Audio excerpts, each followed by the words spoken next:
I like to think of the world and life as a use of energy.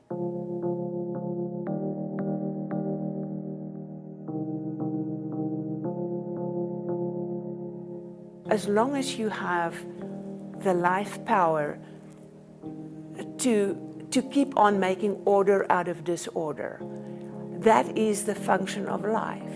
And the minute physical life stops, everything about you will revert back to chaos. And that moment when you cease having the ability to make your mark in the world as a human, when that is gone, I don't feel sadness for the body that is left.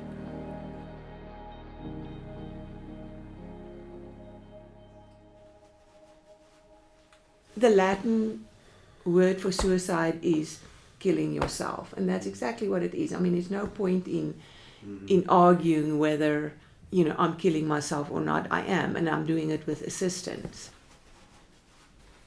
Your mom has always asked you, I saw this point several times in some of the things you've written and you've done. She's asking you to do what you believe is moral, ethical, that you're comfortable doing.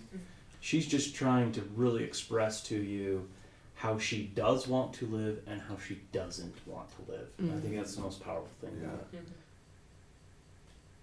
I know what an impossible thing I'm asking. And I also want you to be able to know that I want your feelings respected in this. And if one of these things are easier for you to do than another, I want you to keep that in consideration. I think that objects play a part in the continuity of lives.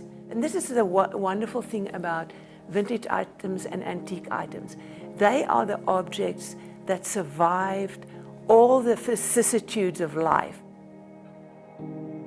There's a tea set that I bought for myself when I was a young mother and completely overwhelmed with maternal responsibilities. And we use that tea set all the time. And I want my daughter-in-law to have the tea set. I've told this to my granddaughter, Aaliyah. She loves the tea set. She just loves drinking tea from it.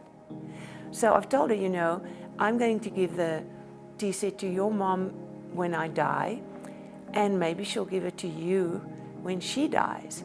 And Aaliyah is now torn between the ideas of wanting me to live forever, but wanting to get her hands on that tea set.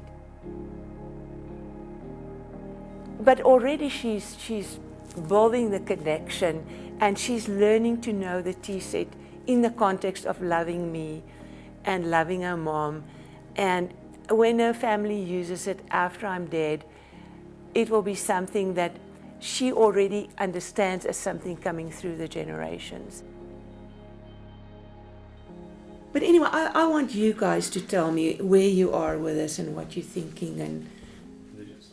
Well, I just want to say that after going through with my grandpa, standing over him and watching him die and suffer, I was like, it would be so easy for me to just take this pillow, and be done, because, it was such a long and terrible thing. And so I think me personally, after going through that, I think I could go and hit the morphine button for you again. So that's what if needs be. If that's really what you want, then I will do it and I will respect it.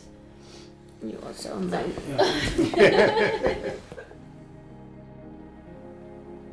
I think how you see life and death and how you see the cycle of life and death, it influences your feeling toward death.